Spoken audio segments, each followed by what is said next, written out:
నమస్తే, నేను Rajesh. Welcome to big debate. Party మారిన నేతలు పదవులు అనుభవించడం విషయంలో క్రమంగా అసంతృప్తి రాజుకుంటుంది. ఏపీలో 22 మంది వైసీపీ ఎమ్మెల్యేలను టీడీపీలో చేర్చుకునే ఆ పార్టీ అధినేత చంద్రబాబు నాయుడు అందులో 4గురికి మంత్రి పదవులు కట్టబెట్టడం, దీనిపై వైసీపీ ఎమ్మెల్యేలు అసెంబ్లీని బహిష్కరించినా టీడీపీ అధినేత పెద్దగా పట్టించుకున్నట్లు కనిపించడం లేదు. తాజాగా మిత్రపక్షమైన బీజేపీ కూడా ఫిరాయింపుల మీద అసంతృప్తి వ్యక్తం చేయడం మరోసారి చర్చకు దారితీస్తుంది. AP BJP MLA Vishnukumar Raju party ఫిరాయింపుల మీద అసంతృప్తి గళం వినిపించారు.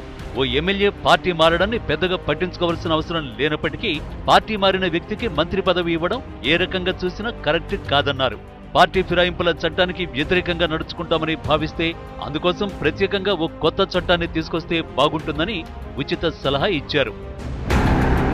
ఇక మిత్రపక్షమైన బీజేపీ నేతల అసంతృప్తిని టీడీపీ మంత్రి సుజయ్ కృష్ణ రంగారావు చాలా లైట్ తీసుకున్నారు. ఒకరితో వేలెత్తి చూపించుకునే అలవాటు తమకు లేదంటూనే పార్టీ మారే ముందు ఏం చేయాలో అది చేసే వచ్చామని దాటవేసేందుకు యత్నించారు. ప్రతిపక్షంలో ఉన్న సభ్యుల్ని అధికార పక్షంలో మంత్రుల కింద చేయటం అది కరెక్ట్ కాదు. సరే, ఏదో ఎమ్మెల్యేలు మారారు, పార్టీ మారారు, దట్ ఈజ్ అది గ్రావిటీ తక్కువ దాన్ని. కానీ మారిన వారిని మంత్రులు చేసేయటం అంటే అది మేము వైఎస్ఆర్ తోటి మేము అపోజిషన్ కింద మేము కంటెస్ట్ చేశాము.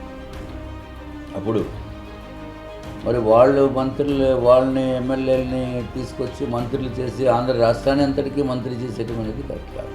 నేను అనుకోవటం ఇప్పుడైనా మంత్రులు రిజైన్ చేసి మళ్ళీ కంటెస్ట్ చేయొచ్చు, గౌరవంగా సభలోకి రావచ్చు.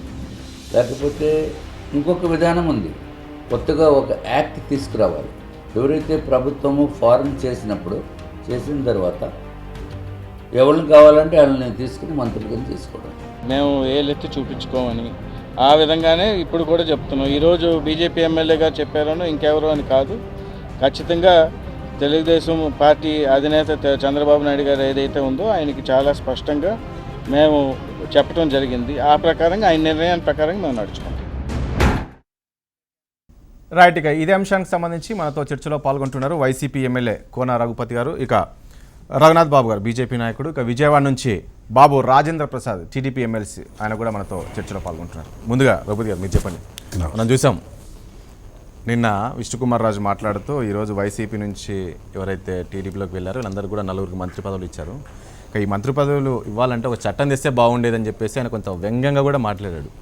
అంటే ఈరోజు మీరు మాట్లాడాల్సింది మిత్రపక్షమైన బీజేపీ మాట్లాడింది అంటే దీన్ని ఎట్లా చూడాలి? అంటే ఎప్పుడు మాట్లాడింది ఈరోజు మాట్లాడంటే ఎట్లా మీ నాయకుడు మొన్న మాట్లాడిన తర్వాత ఈ వ్యాఖ్యలు చేయడం అంటే మీరేమైనా దగ్గర అవుతున్నట్లా, మీకేమైనా దగ్గర అవుతున్నారా వాళ్ళు ఎట్లా అనుకోవాలి? అట్లా ఏం లేదు, దీన్ని మనం రెండు కూడా విడిగా తీసుకోవాలి.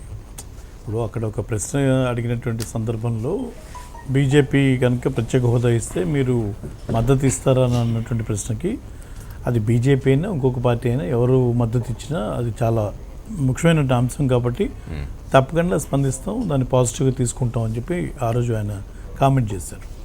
విష్ణుకుమార్ రాజు గారు చెప్పింది ఏంటంటే ఇది జనరల్గా పబ్లిక్లో ఉంది. ఈరోజు ఒక ఎమ్మెల్యేలు పార్టీ మారటం లేకపోతే చాలా అది కూడా ఆయన చాలా లైటర్ వేలు అంటున్నారు. That is some extent it is acceptable అంటున్నారు. That is not acceptable. దానికి ఇవాళ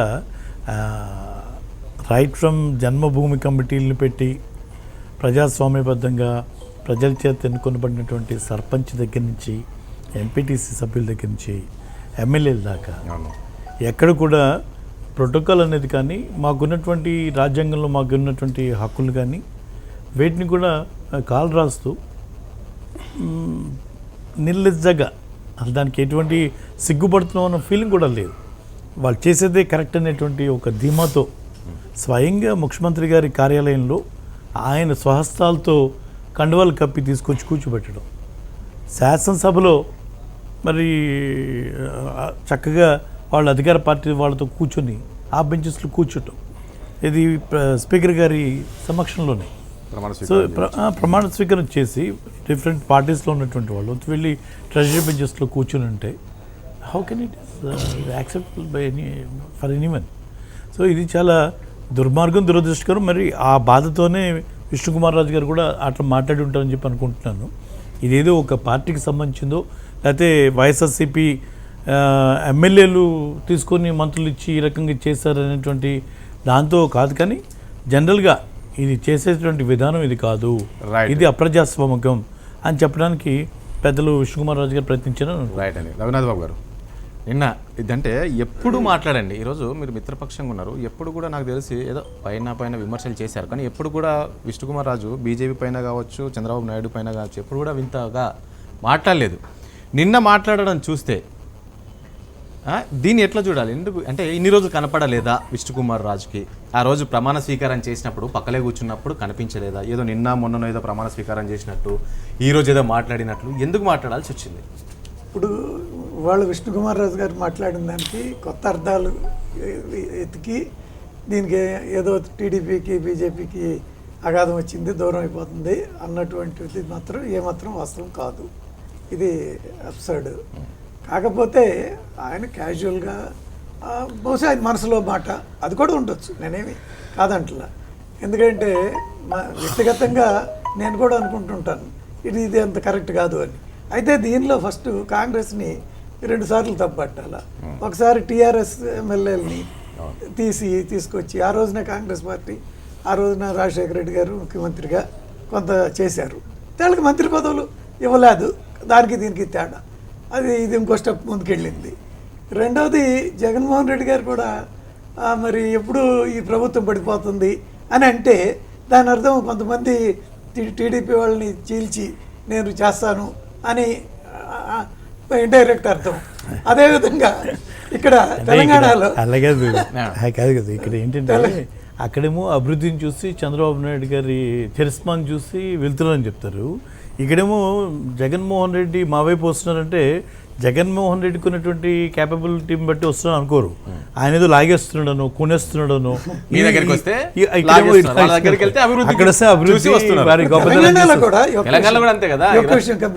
తెలంగాణలో కూడా అప్పుడు తెలంగాణ టీఆర్ఎస్ ఏమన్నారు, చంద్రబాబు నాయుడు గారు అంతా కొనేసి మమ్మల్ని పడగొడతారు కాబట్టి మేము చేర్చుకుంటున్నాం అన్నట్టు మాట్లాడారు. కాబట్టి ఇవన్నీ ఏంటంటే వాస్తవం ఒకటంటే నైతికంగా కరెక్ట్ కాదు. స్పీకర్ వ్యవస్థని అది ఏదో చిన్న లెక్కున పెట్టుకుని అందరూ కూడా చేస్తున్నారు. ఒకప్పుడు కర్ణాటకలో మాకు 14 సీట్లు కొన్ని సీట్లు తగ్గింది యడియూరప్ప సీఎం అయినప్పుడు. అప్పుడు 14 మందితో రిజైన్ చేయించి తిరిగి ఎన్నికలకు వెళ్ళడం జరిగింది. దానిలో ఇద్దరు ఓడిపోయారు కూడా. ఓడిపోతే విష్ణుకుమార్ చేసిన వ్యాఖ్యలు అయితే వ్యక్తిగతం అంటారు మీరు? అంటే దీనివల్ల పార్టీకి గఠబంధన్కి ఏదో ప్రళయం వచ్చేసి కానీ ఒకటి ఆంధ్రప్రదేశ్లో అయితే ఒక చర్చ జరుగుతుంది. మధ్యలో ఇటు బీజేపీకి టీడీపీకి మధ్యలో ఏదో గ్యాప్ వస్తుంది, ఏదో జరుగుతుంది అనే చర్చ అయితే ఉంది. మరి అటువంటి అవకాశం లేదు. ఎస్, ఇక రాజేంద్ర ప్రసాద్ గారి దగ్గరికి వెళ్దాం. సార్ చెప్పండి, జగన్ చేస్తున్న విమర్శలు ఇప్పుడు మీ మిత్రపక్షమైన బీజేపీ చేస్తుంది, జగన్ చేయాల్సిన విమర్శలు? ఒకటే రాజేష్ గారు, ఇందులో మనం చూడాల్సింది ఏంటంటే బీజేపీ పార్టీ చేయడంలా ఆ విమర్శలు పార్టీ అధిష్టానం కూడా చేయట్లా. మామూలుగా విష్ణుకుమార్ రాజు గారు ఈ వ్యాఖ్యానించడం జరిగింది. ఆయన దానికి వివరణ కూడా ఇచ్చారు. ఇవి నా వ్యక్తిగతం, నేను మామూలుగా క్యాజువల్గా చెప్పినవి తప్పితే అది పార్టీ అభిప్రాయం కాదని చెప్పారు. సో దానికి అంత మనం వెయిటేజీ ఇవ్వనవసరం లేదని నేను అనుకుంటున్నాను. ఎందుకంటే వ్యక్తిగతంగా అనేక మందికి అనేక అభిప్రాయాలు ఉంటాయి, కానీ పార్టీ నిర్ణయమే దేనికైనా సరే కొలబద్ద బెంచ్ మార్క్. కాబట్టి తర్వాత ఈ పార్టీలు మారటం ఇవన్నీ ఇవాళ సర్వసాధారణం అయిపోయిందండి. ఇదే కొత్తగా కాదు. గతంలో వైఎస్ రాజశేఖర రెడ్డి ఉండగా ఆపరేషన్ ఆకర్ష్ పెట్టి అనేక పార్టీ, టీఆర్ఎస్ పార్టీ నుంచి తెలుగుదేశం పార్టీ నుంచి ఎంతమంది ఎమ్మెల్యేలను ఆయన జాయిన్ చేసుకున్నాడు. ఇవన్నీ మామూలు సర్వసాధారణం అయిపోయింది. ఇప్పుడు వైఎస్ఆర్ పార్టీ మమ్మల్ని విమర్శించేటప్పుడు వైఎస్ రాజశేఖర రెడ్డి గారు చేసిన తప్పు, దానికి మేము క్షమాపణ కోరుతాము అని చెప్పి అప్పుడు ఇప్పుడు ఇక్కడ తెలుగుదేశంలోకి వచ్చే వాళ్ళ విషయం విమర్శించవచ్చు. మరి అప్పుడు వాళ్ళకి బేస్ ఉంటుంది. వైఎస్ రాజశేఖర రెడ్డి చేస్తే తప్పు ఒప్పు, మేం చేస్తే తప్పు అనేది మట్టికి పూర్తిగా ఎందుకంటే వైఎస్ రాజశేఖర రెడ్డి గారు చాలా అట్లా కాదన్న నేను అనేది. రఘు గారు నేను చెప్పేది ఏంటంటే మీ నాయకుడు మీ జెండాలో ఉన్నటువంటి మీ లోగోలో ఉన్నటువంటి మీకు స్ఫూర్తి అయినటువంటి మీ వైఎస్ రాజశేఖర రెడ్డి చేసింది తప్ప ఒప్ప ముందు అది చెప్పండి అని తర్వాత మీరు ఒప్పుకుంటారా మాది కూడా తప్పని? అన్న నువ్వు ముందు అది చెప్పాను కాదు, మేము అడుగుతా ఉన్నాం. ఇప్పుడు గతంలో మీరు విమర్శించారు రాజశేఖర రెడ్డి గారిని, అట్లా చేశారు తప్పని. ఇక్కడ మనం టీఆర్ఎస్ వాళ్ళు తీసుకున్నప్పుడు పశువుల్లో కొంటున్నారు, సంతలో పశువుల్లో కొంటున్నారు అని చెప్పి చంద్రబాబు నాయుడు గారు చాలా పెద్దగా చెప్పారు.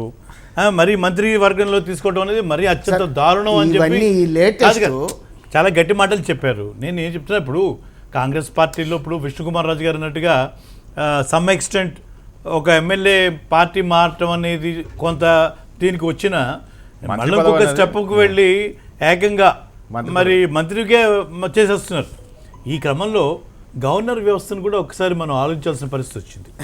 గవర్నర్ గారు కూడా ఏ రకంగా ఒక పార్టీ మీద గెలిచిన వ్యక్తి తీసుకుంటారనేది కూడా ఇవాళ ప్రశ్నించుకోవాల్సిన పరిస్థితి వచ్చింది. దీంట్లో ఏం చేస్తున్నారు వీళ్ళు, ఏదైతే స్పీకర్ వ్యవస్థ ఉందో దాన్ని అడ్డంగా వాడుకుంటారు. స్పీకర్ పరిధిలో ఉంది కదా అని చెప్పేసి చెప్తున్నారు వీళ్ళు. స్పీకర్ పరిధి అని కాదు, స్పీకర్ పరిధి ఉంది, దాని మీద కోర్టులో కూడా వెళ్ళింది. ఏది ఉన్నా కూడా దాంట్లో రాజేంద్ర ప్రసాద్ గారు ఆ యాక్షన్ తీసుకునే దాని మీద చాలా ఇంపార్టెంట్ గా మనం మాట్లాడుకోవాలి. వాళ్ళు విష్ణుకుమార్ రాజు గారు పర్సనల్ అభిప్రాయం అయినా, రాజేంద్ర ప్రసాద్ ఆయన వ్యక్తిగత అభిప్రాయం అయినా, లేకపోతే కాంగ్రెస్ పార్టీ తప్పు చేసిందనేది, లేకపోతే అది కూడా చేయకుండా ఉంటే చాలా మంచిదే అన్నా, ఏ ఉన్నా కూడా నేను అన్నది ఏంటంటే ఈరోజు మనం మాట్లాడుకోవాల్సిన విషయంలో జరుగుతున్న పద్ధతి కాదు ఇది. ఇంకొక అడుగు ముందుకు వెళ్ళి ఇంకా దుర్మార్గంగా అసలు మంత్రివర్గంలోకి తీసుకోవడం అనేది ఇప్పటి వరకు కేవలం ఎమ్మెల్యేలు మాత్రమే తీసుకున్నారు. కానీ ఇక్కడ మీ నాయకుడు ఒక అడుగు ముందుకేసి మంత్రి పదవులు ఇవ్వడము, దీనికి ఒక చట్టం తీసుకొస్తే బాగుండేదని చెప్పేసి కూడా విష్ణుకుమార్ రాజు మాట్లాడాడు కదా. అంటే రాజేష్ గారు ఏమైందంటే వాళ్ళ నాయకుడు party YS Rajasekhara Reddy party ఫిరాయింపుల్ని ప్రోత్సహించి ఆయన టీఆర్ఎస్ నుంచి టీడీపీ నుంచి జాయిన్ చేసుకున్నారు. దాని కొనసాగింపుగానే ఈ రోజున అలా వచ్చినటువంటి వాళ్ళకి మంత్రి పదవులు ఇవ్వటం అనేది జరిగింది. అది కూడా మన రాష్ట్రంలో మనం కొత్తగా చేయలేదండి. తెలంగాణలో టీఆర్ఎస్ పార్టీలోకి వచ్చినటువంటి తెలుగుదేశం వాళ్ళకి కాంగ్రెస్ వాళ్ళకి ఆయన ఇచ్చారు, ఆయన పదవులు ఇవ్వటం జరిగింది. సో అది గవర్నర్ గారు కూడా ప్రమాణ స్వీకారం చేయించడం జరిగింది. అది కూడా సో మనం గొంగట్లో తింటూ ఎంటుకలు ఏరుకున్నట్టే ఉంటుంది దీనిపైన మాట్లాడుకుంటాం అనేది. మోసం దగ నాయకుడు వైఎస్ రాజశేఖర రెడ్డి గారే కదా.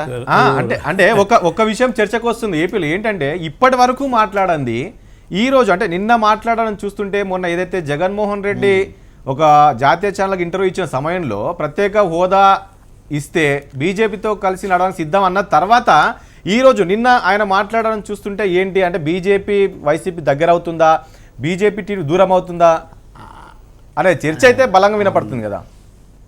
అంత ఇది లేదని అంత ఇది ఉండదు. ఎందుకంటే ఇవాళ ప్రధానమంత్రి మోడీ గారు మిస్టర్ క్లీన్గా ఉన్నారు. మొత్తం మరకలతో అవినీతి ఆరోపణలతో ఉండే జగన్మోహన్ రెడ్డి గారితో కలుస్తారనేది మనం ఎందుకంటే మాణిక్యపల్లి మీ మీద వచ్చినటువంటి ఆరోపణలు చెప్పండి. అధికారంలో ఉంది మీరు, జగన్ కాదు. అధికారంలో ఉంది మీరు, మా దగ్గర ఏమీ లేదు. ఏంటి లక్షల కోట్ల రూపాయలు తింటా ఉన్నారు. ఇసుక దగ్గర నుంచి రాజధాని భూముల దగ్గర నుంచి అన్ని కూడా వ్యాపారమే కదా. ఏది అర్హత అనర్హత జరుగుతుంది. జగన్మోహన్ రెడ్డితో కలవరంటారు మీరు. రఘు గారు ఏదో మీరు ప్రతిపక్షం కాబట్టి అలా ఆరోపణలు చేయాలి కాబట్టి చేస్తున్నారు. కానీ పోలవరం దాని మీద చెప్పండి. పోలవరం మీద కేంద్ర ప్రభుత్వం వచ్చి అబ్జెక్షన్ రైజ్ చేస్తుంది. అకౌంటబిలిటీతో పరిపాలన నడుస్తుంది అనేది మీకు తెలుసు. అకౌంటబిలిటీ లేదనే అకౌంటబిలిటీ లేదు కదా. అకౌంటబిలిటీ ఎక్కడ ఉంది? ఇచ్చిన దానికి డబ్బులకి ఒకటి రాజేంద్ర ప్రసాద్ గారు అంటే నిన్న విష్ణుకుమార్ రాజు చేసిన వ్యాఖ్యల్ని అంటే అంత సీరియస్ గా పట్టించుకోవాల్సిన అవసరం లేదంటారా మీరు? లేదండి, దానికిను వీళ్ళు కలుస్తామన్న దానికి ఎటువంటి పొంతం లేదు, పోలిక లేదు, సంబంధం లేదు. అది విష్ణుకుమార్ రాజు గారు నిన్న జరిగినటువంటి పిఎస్సి సమావేశంలో ఆ సమావేశంగానే రాజేంద్రనాథ్ రెడ్డి గారు దానికి అధ్యక్షుడు కాబట్టి ఈయన అందులో విష్ణుకుమార్ గారు మెంబర్ కాబట్టి ఆ సమావేశంగానే క్యాజువల్గా వైఎస్ఆర్సిపి వాళ్ళ ఆఫీస్కి వెళ్ళటం జరిగింది. అక్కడికి వెళ్ళంగానే విష్ణుకుమార్ రాజు గారు కొంచెం ఆ వైఎస్ఆర్సిపి ఆ గాలి కొంచెం ఆ వాసనలో తగిలి కొంచెం లైట్గా అలా ఆయన ఇదైనట్టున్నారు, ఎక్స్పోజ్ విష్ణుకుమార్ రాజు గారి గాలి తగలటాలు అవేం కాదు. ఒక సీనియర్ ఏం చేసేవా రాజకీయంగా ఉన్నారు, ఒక గౌరవ శాసనసభ్యులు. కాదన్నా, నువ్వేం మొత్తం పెట్టావో ఏం మాయ చేసావు నీ ఆఫీస్లో తీసుకెళ్ళి పాపం ఆ కాసేపు ఆయన ఏదో 4 మాటలు అట్లా అనేసి తర్వాత మర్నాడు ఆయన సర్దుకుంటాం జరిగింది. వాళ్ళ ఆఫీసులోంచి బయటికి రాగానే ఆయన జరిగినటువంటి పొరపాటు ఆయన దాన్ని సరి చేసుకుంటాం. రాజేంద్ర ప్రసాద్ గారు ఇప్పుడు ఆయన సరి చేసుకోవడం సరి చెప్పడం తప్పని ఎక్కడ చెప్పలేదు. ఇక్కడ సార్ తప్పని చెప్పలేదు. రాజేంద్ర ప్రసాద్ గారు మీరు ఒక విషయం అంటున్నారు, సరి చేసుకున్నారు అని చెప్తున్నారు. ఆయన ఎక్కడా సరి చేసుకోలేదు. నిన్న మాట్లాడిన తర్వాత అదే మాట మీద ఉన్నాడు ఆయన. ఎక్కడ నేను మాట్లాడిన తప్పని ఎక్కడ చెప్పలేదు. ఆయన చెప్పడం జరిగింది, అది వ్యక్తిగతం.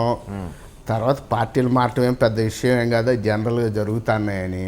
సరే ఆయన ఒపీనియన్ ఏదో ఆయన చెప్పాడు. కాకపోతే అన్ని పార్టీలు అదే పని చేస్తున్నాయి. దానికి ఏదో పెద్ద ఒకళ్ళు తప్పు చేసినట్టుగా తెలుగుదేశం అవసరం లేదు. నేను చెప్పేది అది. ఒకటి అడుగుతున్నాండి రాజేంద్ర ప్రసాద్ గారు, అట్లా అని అన్నాడు. కాదు రాజేంద్ర ప్రసాద్ గారు ఒక మాట అన్నారు, వాళ్ళ నాయకుడు పదే చెప్తున్నారు 80% మోడీ గారు కూడా చాలా క్లీన్ గా ఉన్నారు, జగన్మోహన్ రెడ్డితో కలవడు అనేసి ఒక మాట అన్నారు. ఈ రోజు దాదాపు 18 అంశాల్లో ఆయన స్టే ఆర్డర్స్ తెచ్చుకొని కొనసాగుతున్నారు. ప్రత్యేకంగా పోలవరం ప్రాజెక్టు మీద అనేక సందేహాలు కేంద్ర ప్రభుత్వం వెలిపుచ్చినటువంటి పరిస్థితి. ఈ రోజు దాకా వాళ్ళు ఇచ్చినటువంటి డబ్బులకి లెక్క చెప్పలేనటువంటి పరిస్థితి. పిలిచిన టెండర్లను కూడా రద్దు చేయించినటువంటి పరిస్థితి. పోలవరం ఇంకా ఇంతకన్నా అవమానం ఏంటిందనా? ఎక్కడ ఏముంది? అంత అవినీతి మయం జరుగుతూ ఉంటే ఇవాళేదో మీరేదో పక్కన జగన్ పేరు చెప్పు, రాజశేఖర్ గారు చెప్పు. ఎంతకాలం? 4 సంవత్సరాలు అయిపోయింది, ఇంకో సంవత్సరంతో ఇంటికి వెళ్ళిపోతున్నారు. ఈ సంవత్సరం కాలంకి ఇంకా ఇప్పుడు కూడా రాజశేఖర్ గారు జపం చేసుకుంటూ మధ్యలో ఉన్నటువంటి 5 సంవత్సరాలు కూడా దాటేసుకొని కిరణ్ కుమార్ రెడ్డి గారిని రోజశేఖర్ గారిని మాట్లాడరు. అది కూడా దాటేసి మళ్ళీ రాజశేఖర్ దగ్గరికి వెళ్తారు. మీకు అంతకన్నా చేతనైతే ఉంది ఊరికి డైవర్ట్ చేయడం, జగన్ ఊరికి ఆయన డిస్టర్బ్ చేయడానికి ప్రయత్నం చేసి ఏదో లాభం పొందాలని చూడటం తప్పించి ఎక్కడ నిబద్ధత లేదు, మీలో నిజాయితీ లేదు.